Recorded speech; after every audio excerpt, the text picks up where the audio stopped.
Thanks for the introduction, Pranav. So as we all know, COVID-19 has been wreaking havoc across the globe.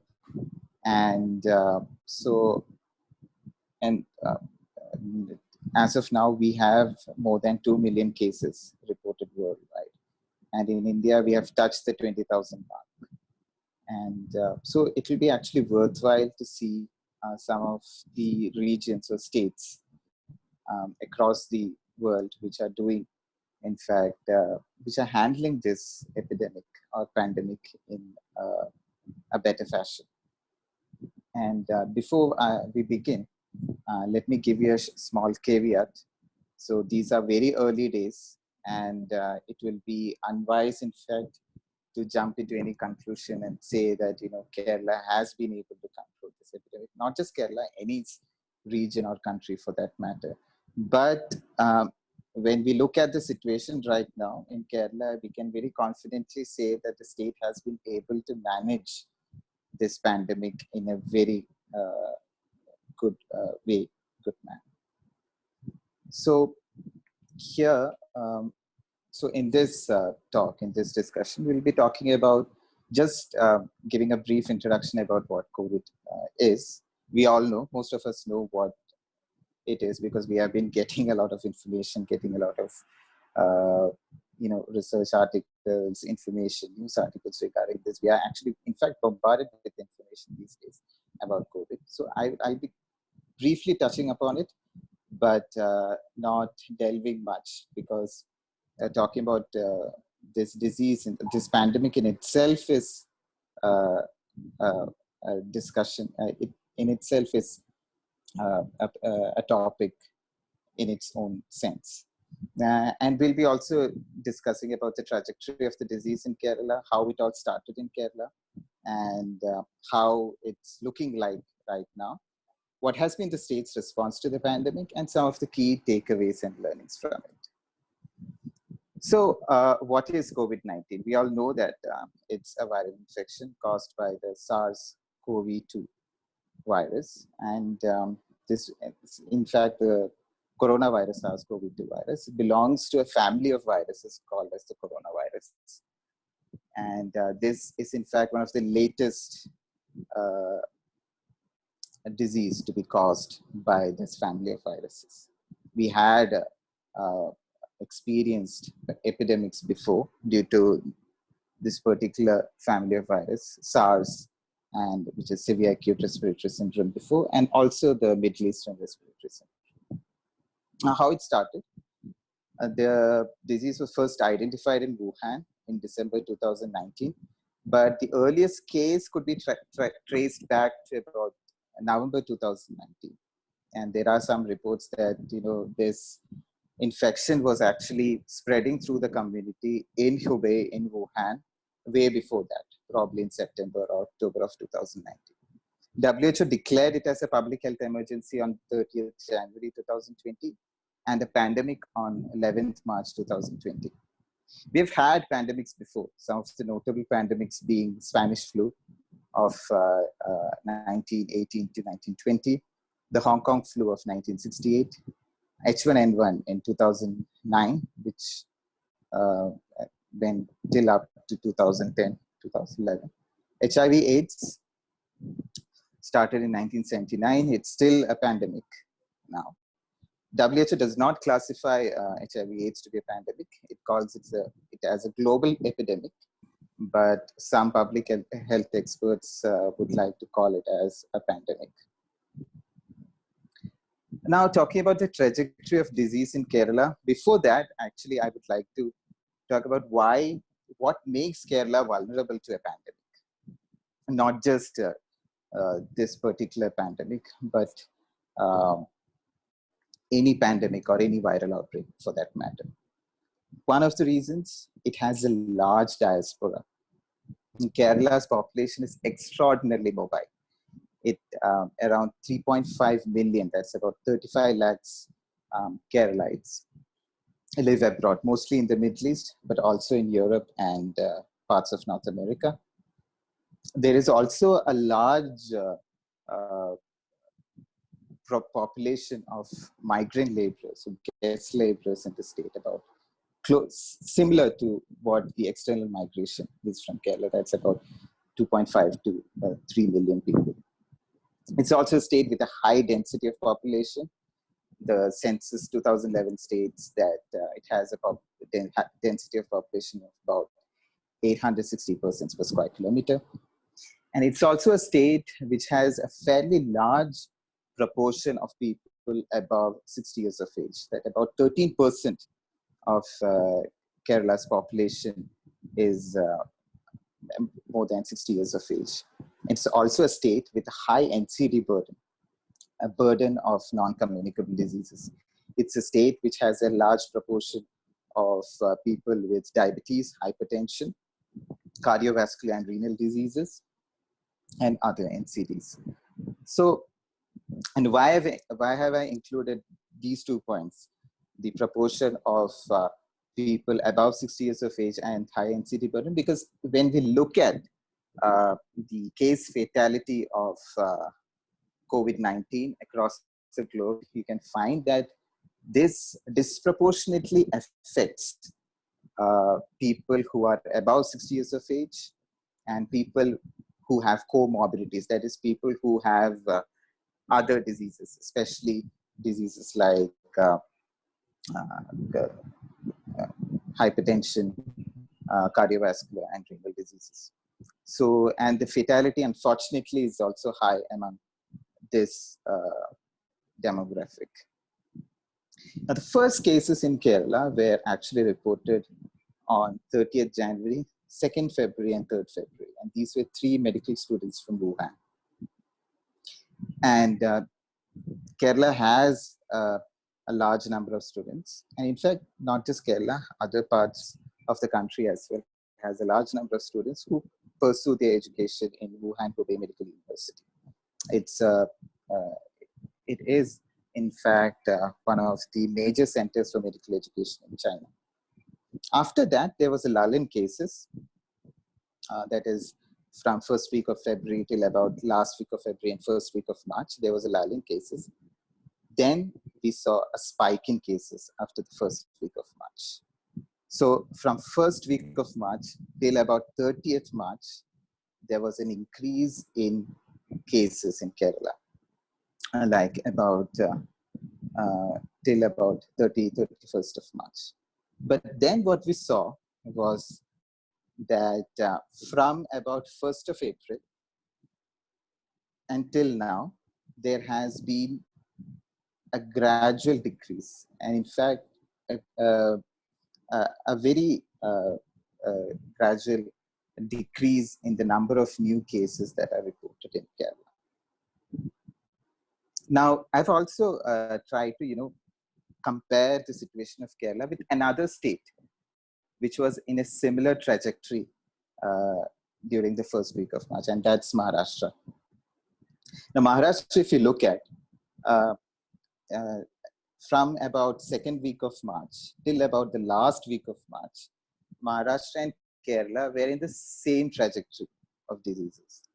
Then from 1st of April, the number of new cases reported in Kerala started to decrease.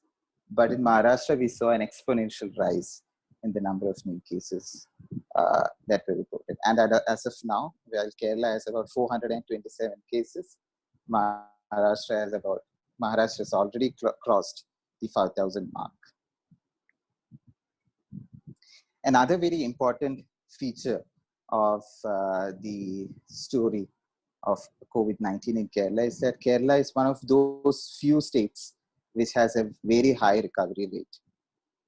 There are states actually, like states like Arunachal Pradesh, where we can see a recovery rate of 100%, but we should be a bit cautious because the number of cases to begin with in states like Arunachal Pradesh or Goa, Puducherry, were very less. They were only a handful of cases. But Kerala, to start with, Kerala at the peak, there were about 300 active cases in the state. Now, what we see is a remarkable turnaround from about second week of April. That is, the recovery rates have gone high.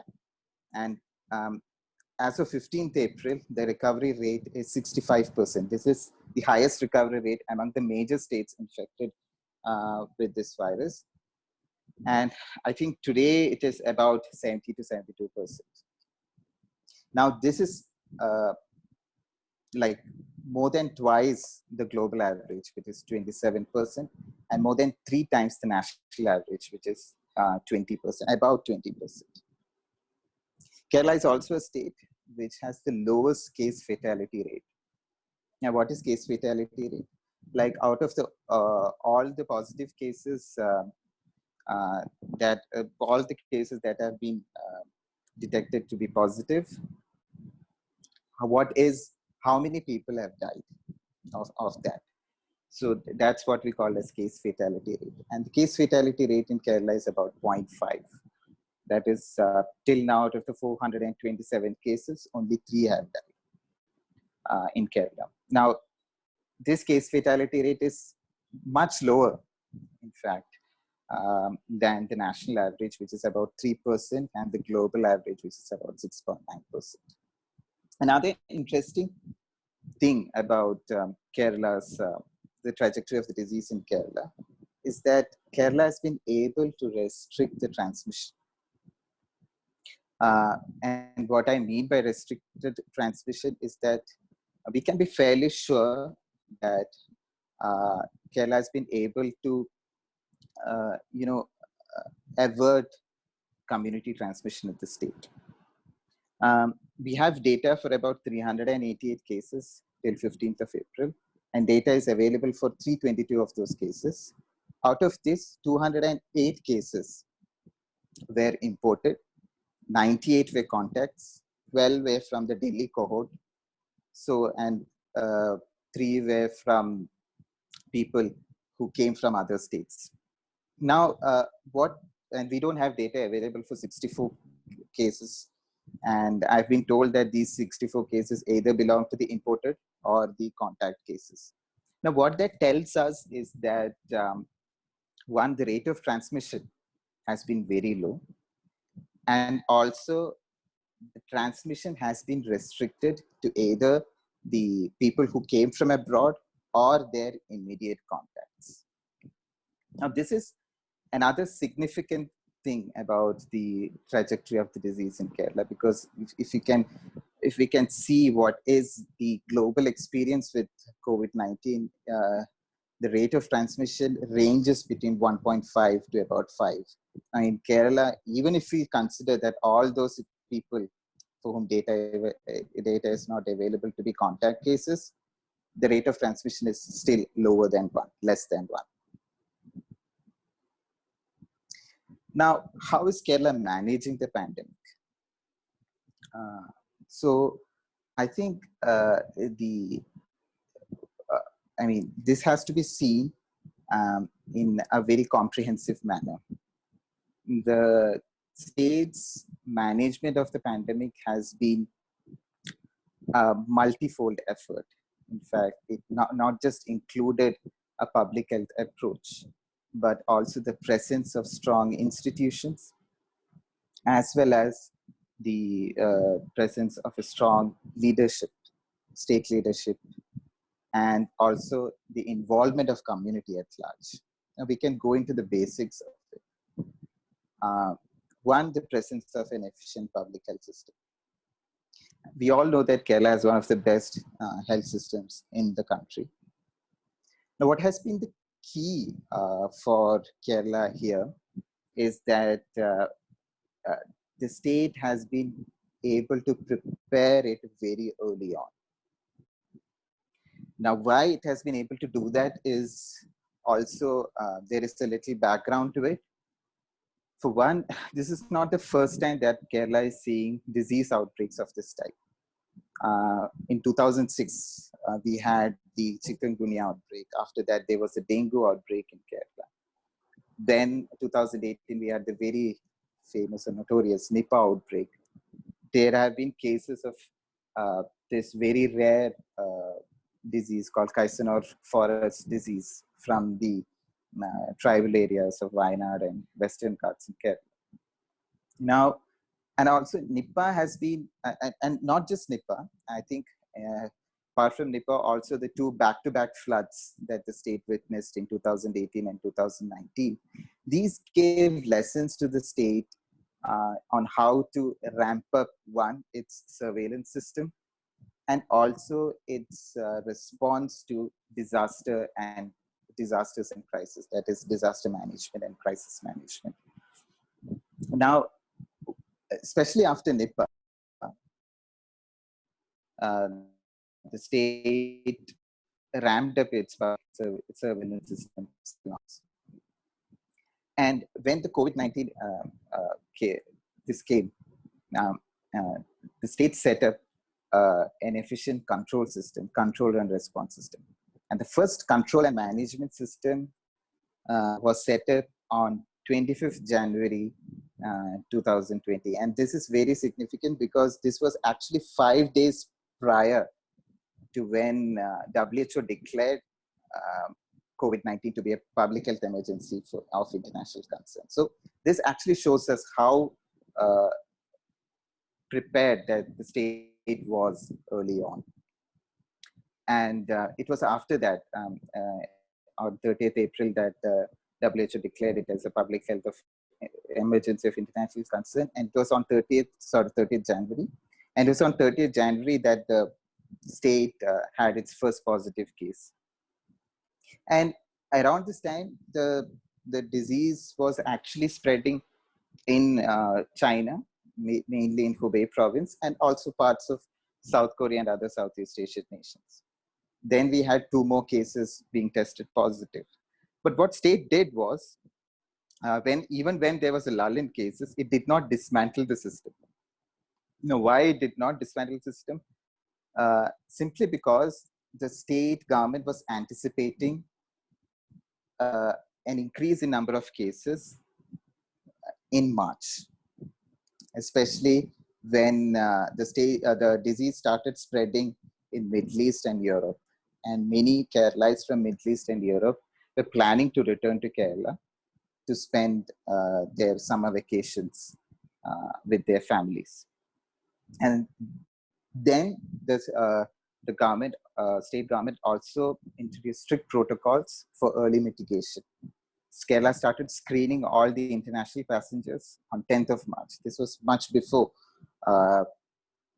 many states, in fact, introduced screening protocols in their airports. I have a personal experience when I was traveling with my partner from Hyderabad to Kannur, which is one of the international airports in Kerala. We could see actually, people, volunteers there screening patients. And they also asked us a few questions. They asked us if we had traveled to Southeast Asia or China. So, I mean, this shows how important early response mechanism is. Now, not just screening, but also those international passengers who were screened, they were isolated and they were checked for symptoms. Those who had symptoms were tested, and those who had tested positive, their contacts were traced. And those who had tested positive, they were quarantined and their contacts traced. And Kerala, and if you look at what the result is that Kerala has a much higher rates of contacts traced per case. That is 100 on an average per every lab confirmed case. So for one lab confirmed case, you had 100 contacts traced. The state has also been doing aggressive testing. So testing rates has been consistently high in Kerala. Now, one of the reasons is that they have been able to do tracing to a large extent, trace the contacts to a large extent. And so the testing has been consistently high. Now, some of the states have taken over Kerala in testing, especially Delhi and Maharashtra. But from the beginning, Kerala has been doing increased number of testing. Another thing that the state did was to ramp up the existing public health infrastructure. Now, this did not happen. Like, we know that, Kerala has a history of investing in public sector, especially in public health infrastructure, public health systems, even before COVID-19 happened. And public health system, an efficient public health system is actually a legacy in Kerala. But what happened, like, for some years or some decades in between, there was a decreased focus on public sector in Kerala. But when the current government came in, the current left government came in, they refocused attention on public sector, and especially public health and education, public education. And this government actually dedicated about 4,000 crore rupees under the Kerala Infrastructure and Financial Bond to for ramping up the public health facilities under what is called as the mission Ardhra mission. Now, this is not just the hospitals, but from the very lowest levels of public health system. That is from the primary health system, primary health centers till the district hospitals and medical colleges. Primary health centers were converted into family health centers to provide comprehensive care. Now, when the COVID-19 happened, as with the early mitigation efforts, one of the things that the state did was to have dedicated COVID-19 hospitals as well as isolation centers in every district. Another thing that they did was seeing the importance of having more human resource capacity in public health facilities. It expedited filling up the existing vacancies for doctors and other healthcare workers. Just one example, there were about 276 vacancies for doctors. And already these vacancies were published, and the rank list was available with the Public Service Commission. Only the interviews had to be done. And the state government, the health department, actually conducted these interviews through video conferencing, so that the doctors could be, the recruitment could be expedited. The key pillar, in fact, however, in this fight against this pandemic in state are the frontline workers, are the grassroots workers. And the state actually mobilized about 30,000 grassroots workers, including ASHAs, ANMs, the junior public health nurses, multipurpose workers, to in various efforts, especially in contact tracing and identifying cases. Now, this is also a learning that the state got from the Nipah virus outbreak in 2018. Now, just to gauge the extent of surveillance or the extent of public health surveillance or tracing that has happened in Kerala, again, a comparison with Maharashtra would be good here. If you see in Maharashtra on 12th of April, 2020, about 65,000 people were under observation, mainly in home quarantine, home observation. But at the same time in Kerala, 107,000 people, 107,000 people were under observation. Now, but at the same time, Maharashtra was having a caseload which was 7 to 8 times than that of Kerala at the same time. And at the peak in Kerala, that is about around 2nd or 4th of April, there were about 150,000 people who were under observation.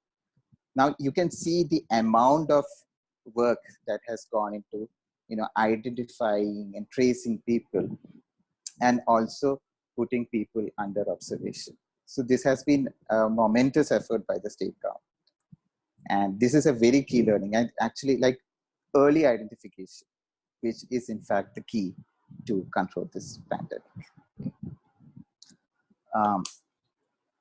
Then apart from the public health response, another thing which has stood out in Kerala is the presence of a proactive government and a decentralized response. Proactive government in the sense, like the presence of a strong leadership. And when I say strong leadership, it doesn't mean it's an authoritarian leadership, which does not take into consideration what people want, but a leadership which can take informed decisions that are informed by science and reasoning. And this has been very critical in Kerala's management of the disease.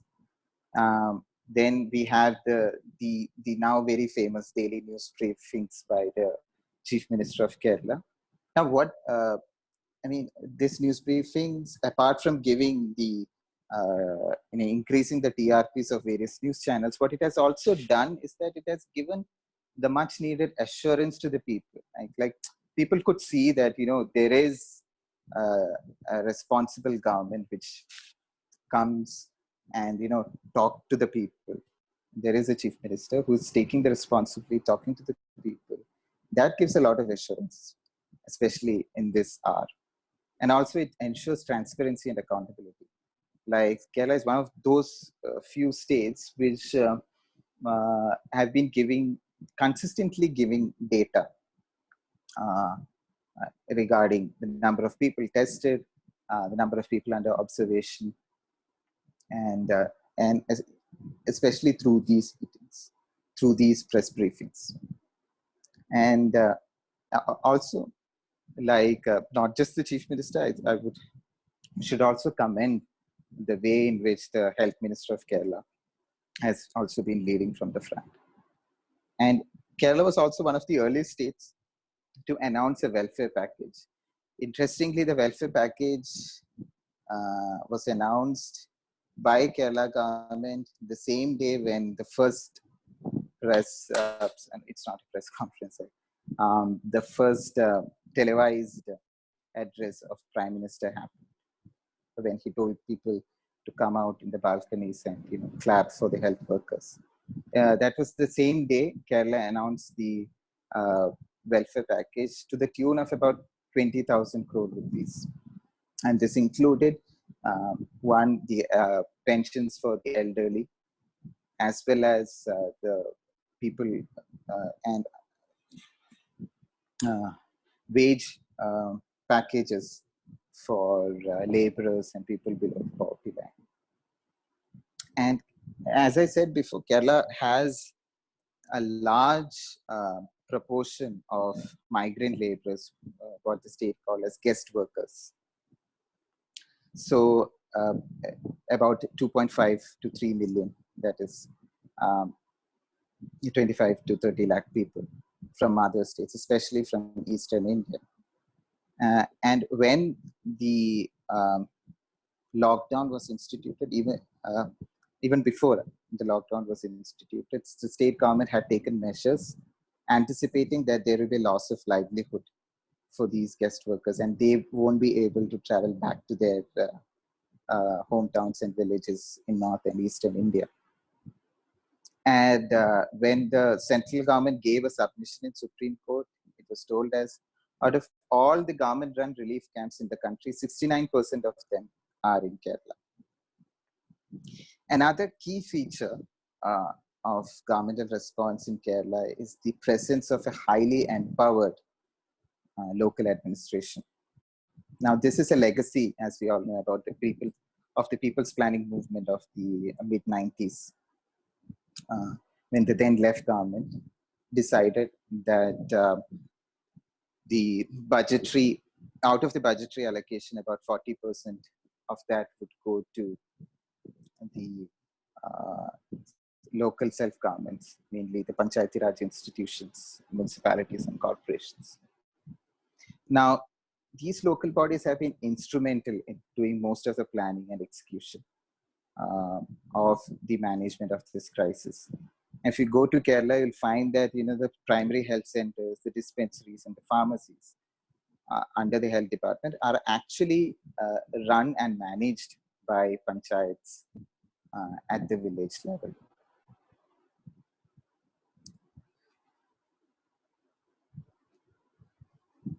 So, what is key in handling any epidemic or pandemic, for that matter, is the presence of a strong community participation. And that has also been very key in this struggle, in this management of COVID-19 in Kerala. Now, through community participation, the state has been able to use local media for effective risk communication. And what we now know as physical distancing or social distancing, this could be adopted without much coercion. In fact, there was some coercion. There were incidents of, some police high-handedness from various parts of the state. But relative to other parts of the country, this could be adopted relatively better without much coercion or any punitive action because of the strong community participation. What has aided to the community participation is also the mobilization of volunteers, large number of volunteers, for the tracing and identification of cases, and as well as ensuring aid efforts to the different communities. Now, the mobilization of volunteers has happened largely because of the presence of a large palliative care network in the state. Okay, that's another legacy that Kerala has. And also learnings from the 2 back-to-back floods and the outbreak, when volunteers there also played a large role. Volunteers from within the community played a large role in these disasters. And another factor is, of course, the presence of a large network of women-led self-help groups under the Kurumbashree mission. Now, these women-led self-help groups have been doing conducting community kitchens, especially managing community kitchens, where freshly cooked meals are made available to guest workers, poor and marginalized sections of the society, as well as even if you are well-to-do, you can go to this community kitchen and have a full course meal from there. Now, what are the key takeaways from the response of the Kerala government to this crisis? I would say there are short-term and immediate takeaways, and there are as well as long-term takeaways. Short-term takeaways in the sense that, early and aggressive mitigation in terms of identification of cases, tracing of their contacts, testing and treatment is vital in controlling this pandemic. And this is not a lesson just coming from Kerala. This is a lesson that we have from other parts of the world as well, from South Korea, from Singapore, from China, from Japan, other parts of the world. And also the importance of ramping up the existing infrastructure in ways that it could meet the disaster. Like, for example, what Kerala did in identification of, hospitals where you could provide dedicated treatment for COVID-19, identification of isolation centers, and also filling up the vacancies. And this is very important. Like, for example, how Kerala did in filling up the vacancies for doctors, for nurses, for public health, for other public health cadre. And we also see, like, now, many states are recruiting epidemiologists on a war footing. Like Maharashtra was recently recruiting epidemiologists. Assam was doing the same. Bihar was doing the same right now. So ramping up the existing infrastructure to meet the crisis. And unfortunately, the public health infrastructure in India is so woefully inadequate that we didn't have any of the option but to have this sort of a drastic lockdown that we are facing there. So imagine the level of trade-off that we had to do here. And another thing that the state, what the key takeaway is to have a proactive leadership as well as a coordinated response. Ensure that there is convergence, not just the presence of the health department, but also across the departments, and ensure community participation. So these are the short and short-term and immediate takeaways. But there are as well as long-term takeaways, like why Kerala has been able to handle this crisis. And I think one of the key reasons, one thing that I want to tell is that, whatever we see in Kerala in terms of the presence of a strong health system, this has been built over years, over decades. And this is a crucial learning for country as a whole, and as well as different states of the country, that we need to strengthen the public sector, and not just public health system, but also other aspects, uh, uh, other aspects of the public sector, like having a good education sector as well is also very important, and give more power to the local bodies, and power in terms of financial and administrative autonomy. Now you see from the response of the state government, Kerala state government, you can see that how much critical has been the role of local self-governments in the fight against this disease in Kerala. So giving more power to the local bodies is very important, and build and strengthen institutions. Now we live in a time where institutions of various stature are either attacked, or their power being diluted across the country. But Kerala is an example where they have been able to build and strengthen the existing institutions. And one other key factor is strengthened grassroots movements and organizations. Like Kudumbashree is an example uh, from of the presence of a strong grassroots movement. Another key factor, I think, what I've taken from Kerala is the presence of solidarity. And now I wouldn't say that everything is all rosy and fine in Kerala. Like there are inherent divisions within the Kerala society, but there is also a presence of solidarity. And when you want to build a strong public health response, what is more important and what is more required is the presence of solidarity across people. And another thing which I think is important, especially when we are dealing with this crisis of sorts, is to have empathy. Like, feel for others uh, who are going through that disease or going through that crisis, regardless of what race, creed, caste, or religion that belongs to. Unfortunately, what we see in India is that, one particular community is being targeted for spreading this disease. And I mean, to be frank, it uh, it is very, very unfortunate, very gruesome, but also it will only worsen the situation. So, and but having said this, there are innumerable challenges ahead for the state. One is that once the lockdown, because the thing is that after May 3rd, we cannot assume that this disease will disappear all of a sudden. I mean, we are in for a long haul. And this outbreak, in all its senses, we can assume that this will stay for another 6-7 months or more than that, perhaps even a year. And once the outbreak subsides, there will be sporadic outbreaks, and we can also expect that this will become endemic, like what we have with swine flu right now, H1N1 right now, which has become endemic. And so we should not drop our guards, and I think the state government is doing the same.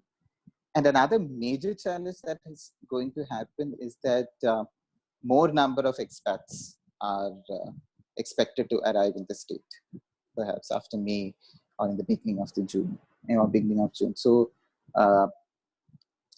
the amount of effort that will be required in mitigation will be several fold of what we have seen now.